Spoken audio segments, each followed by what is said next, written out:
On suit avec évidemment énormément d'attention et d'intérêt la question tarifaire. Là, M. Trump, rappelons-le, qui s'est lancé il y a un peu plus d'un mois à nouveau là, à l'attaque des PME québécoises et canadiennes en promettant de nouveaux tarifs là, sur environ 500 produits qui entreraient, si tout se passe comme prévu, en vigueur mardi prochain, le 19 août. Ça fait évidemment craindre là, des pertes d'emplois, des fermetures d'entreprises. Il y a les équipes de négociation d'Ottawa qui sont à pied d'œuvre à Washington pour tenter d'extirper une forme de paix temporaire, permanente, une renégociation de la CIUM. On a l'impression que tout, absolument tout, est sur la table actuellement et ça fait craindre évidemment un changement de régime assez important. C'est difficile de savoir ce qu'il se passe, mais on cherche évidemment par tous les moyens à tirer quelques informations par-ci, par-là, autant d'en haut, d'en bas, d'à côté, donc différentes expertises. Michèle Yambias-Meunier est présidente directrice générale du Conseil du patronat du Québec. Elle est avec nous par téléphone. Bonjour, Madame Yambias-Meunier. Bonjour. Merci d'avoir accepté notre invitation. Donc, on a des bribes d'informations, évidemment, qui filent là, à toutes les heures ou environ depuis quelques jours. J'ai eu la chance de parler avec Charles Lemond hier, le président directeur général de la Caisse de dépôt et placement, qui semblait, lui, souhaiter une entente, à la limite n'importe quelle entente, parce que ça permettrait d'avoir de la stabilité pour les entreprises québécoises. Dites-moi, de votre point de vue, est-ce qu'une mauvaise entente est meilleure que pas d'entente du tout à ce stade-ci? C'est certain que l'aspect de l'imprévisibilité ou de l'incertitude que les tarifs puis que la nouvelle menace tarifaire là, du 19 août provoque depuis des mois, voire plus d'une année maintenant, c'est ce qui a le plus d'impact négatif sur notre économie, sur nos entreprises. C'est ce qui a freiné beaucoup d'investissements jusqu'à maintenant. On a vu un recul dans les exportations aux États-Unis. On a vu des pertes d'emplois dans des secteurs qui étaient touchés par les tarifs, donc pas protégés par la CIUM. Alors oui, on souhaite pouvoir avoir une entente rapidement. Ceci étant dit, on veut pas négocier ou se retrouver avec des ententes sur des mesures, des petites mesures à la pièce qui nous feraient donner ou qui nous donnerait l'impression à court terme qu'on a fait un gain, mais qui en réalité va nous faire payer plus tard. Donc, ce qu'on doit, c'est quand même avoir une entente sur l'ensemble de l'œuvre. On veut le menu au complet. On veut pas seulement l'entrée ou le dessert. Parlant de menu, là, ce qu'on peut voir là, autant à l'intérieur du Québec que dans la Fédération canadienne, c'est qu'il pourrait se retrouver une situation, là, encore une fois, je ne sais pas, ni vous ni moi ne savons ce qui va se passer exactement, mais il pourrait se retrouver une situation où il y a des gagnants et des perdants. Il pourrait y avoir des industries qui sont favorisées ou du moins qui ne sont pas tarifées et d'autres qui le sont. Et j'ai l'impression que les politiciens jouent un peu là-dessus, c'est-à-dire qu'est-ce qu'on est prêt à sacrifier, qu'est-ce qu'on n'est pas prêt à sacrifier. Est-ce qu'on n'est pas face un peu à une mission impossible actuellement, Mme Yambias-Meunier, avec des parties prenantes, des lobbies, des associations qui chacun font valoir leur importance, mais qu'il est impossible de satisfaire? Vous qui êtes du Conseil du patronat du Québec, comment on choisit, comment on arbitre entre la chèvre et le chou? On n'arbitre pas. Ce qu'on veut, c'est avoir la meilleure entente pour protéger les intérêts économiques du Québec. On est la province qui est la plus touchée présentement par les tarifs qui touchent les produits qui ne sont pas protégés par la CIUM. Ouais. Et donc, on veut s'assurer d'être bien représentés. On veut s'assurer que nos intérêts vont être protégés le plus possible. Encore une fois, je veux pas que ce soit considéré comme un prix de consolation, mais pour le moment, à part ceux qui ne sont pas protégés par la CIUM, on doit rappeler qu'on a une entente qui est une bonne entente au moment où on se parle. Si on se compare à d'autres. Donc, c'est pas de dire qu'on se compare au moins bon, mais faut demeurer, faut le considérer parce que c'est ce qui nous permet d'être compétitifs par rapport aux autres juridictions, aux autres pays ailleurs dans le monde. Ouais, je comprends, mais ça reste quand même que c'est assez évident là, pour tout ce qu'on peut savoir, et je réitère que c'est pas facile, mais que là, par exemple, les Américains ont des exigences. Là. La gestion de l'offre, par exemple, c'est la vache sacrée, on n'y touche pas. Et donc, clairement, à un moment donné, ça va être ça ou les meubles, ça ou l'aluminium, ça ou la forêt. Bon, semble-t-il que la gestion de l'offre, c'est absolument on ne touche pas. Donc, quels sont les autres pions de l'échiquier qu'on va sacrifier pour ces vaches sacrées-là? J'ai la misère à comprendre comment c'est réfléchi par nos élus puis par nos leaders politiques actuellement, cette nécessité potentiellement de sacrifier certains et pas d'autres. Comment est-ce qu'on choisit ce qui est le plus important? C'est la valeur ajoutée, c'est le nombre d'emplois, c'est les élections qui s'en viennent. Quels sont les critères objectifs qui éventuellement vont nous servir à prendre une décision?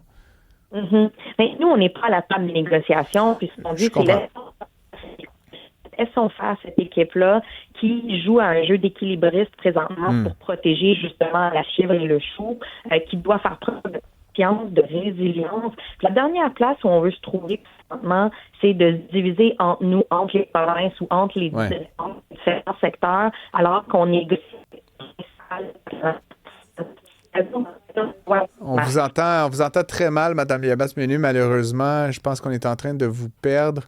Peut-être se déplacer pas loin d'une fenêtre ou si vous êtes avec des AirPods, souvent le son il est pas bon dans ces moments-là. Je pense qu'en plus que Michel nous parle en vacances, donc on ne veut pas non plus abuser de sa patience. Mais ce qu'elle nous disait, puis c'était une question que j'avais pour elle, effectivement, est-ce qu'on peut pas craindre que les provinces éventuellement s'entre-déchirent? Là, parce qu'elle nous le disait, actuellement, c'est le Québec qui est le plus visé, mais dans la nouvelle norme tarifaire proposée par M. Trump, j'ai lu ce matin que la Colombie-Britannique serait impactée 13% de ses exportations, le Québec en deuxième à 11 %, l'Ontario à 9 %, puis par exemple l'Alberta et la Saskatchewan à 1 %. Donc on voit là, que c'est vraiment pas la même game en bon français d'une province à l'autre. Vous êtes avec nous, Michel Lambias-Meunier.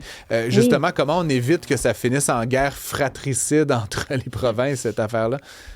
On souhaite pas que ça finisse en guerre fratricide, comme vous le dites. On doit laisser les experts qui s'occupent là, de négocier le faire. On doit laisser la marge de manœuvre qui est nécessaire. Puis s'il n'y a pas d'entente qui est conclue le 19 août, on doit absolument, les gouvernements vont devoir déployer rapidement des mesures pour soutenir, soulager les secteurs, les entreprises qui seraient spécifiquement touchées par ces tarifs de 50 %. Vous êtes le Conseil du patronat du Québec, puis ça, c'est une question qui me taraude. Je suis totalement d'accord avec vous qu'il faudra déployer rapidement des mesures. Par contre, imaginons le scénario où ces tarifs-là de 50 % demeurent en place pendant 1 an, 2 ans, 3 ans. Est-ce qu'on va maintenir en vie des entreprises à grands coûts de subvention à perpétuité? Comment vous voyez, imaginons là, que ça reste en place là, sur certaines industries, à quel moment est-ce qu'on va prendre des décisions plus difficiles? C'est difficile de se prononcer déjà sur des hypothèses comme celle-là. On ne sait pas qu'est-ce qui va passer aux élections, qu'est-ce qui va se passer aux élections de mi-mandat. On ne sait pas ce qui va se passer dans 2 ans non plus. Aux élections québécoises, d'ailleurs. Aux élections québécoises également. Donc, c'est beaucoup de si. Il faut pouvoir soutenir les entreprises ou les secteurs qui vont être touchés à court terme dans des mesures exceptionnelles, un peu comme on l'a fait pendant la pandémie. Et ça, c'est si ce scénario-là, catastrophe, est effectivement celui qui se matérialise, celui qui se concrétise. Donc, c'est à voir. Je termine en vous demandant, ça fait 18 mois là, environ là, depuis ce fameux jour de la libération. Donc, l'agenda des tarifs là, depuis le 2 avril 2025, il n'est pas nouveau. Bon, là, il y a des nouvelles mesures toujours un peu plus contraignante pour l'économie québécoise, mais on ne pourra pas dire qu'on n'avait pas vu venir. Vous êtes en contact, en tant que présidente, directrice générale du Conseil du patronat, avec les leaders d'affaires de la province. Sentez-vous que nos PME ont eu le temps de voir venir? Est-ce qu'elles sont plus prêtes? Est-ce qu'elles sont plus équipées pour faire face à un éventuel monde tarifé là, comme celui qui semble se dessiner, ou est-ce qu'on a finalement juste espéré que ça ne survienne pas et là, on se retrouve un peu le bec à l'eau? On peut pas dire qu'on a espéré que ça ne survienne pas parce que, je reviens à l'incertitude au départ, même les entreprises qui ne sont pas directement touchées par certains tarifs ont vécu par la bande de l'imprévisibilité, de l'incertitude, des investissements étrangers qui étaient probablement pas réalisés à cause de cette incertitude-là. Donc, l'économie globale a souffert de cette crise tarifaire-là. Moi, je pense que les entreprises du Québec, les PME, sont extrêmement résilientes. Là, on va arriver pour celles qui seraient potentiellement frappées par un 50 % le 19 août. On n'est plus dans de la résilience. Là. Ce serait dévastateur pour ces entreprises-là qui ont une chaîne d'approvisionnement, qui ont des fournisseurs. Donc, il y a tout un domino de conséquences ou d'impacts qui qui peut se produire à ce moment-là. Mais on a vu quand même, là, quand on regarde les chiffres sur les exportations dans d'autres marchés, quand on parle de la stratégie de diversification des marchés, ça commence à fonctionner. Ça compense juste pas encore pour la perte vis-à-vis les États-Unis. Donc, est-ce que ça, c'est quelque chose qui pourrait continuer d'augmenter dans les prochaines années? Probablement.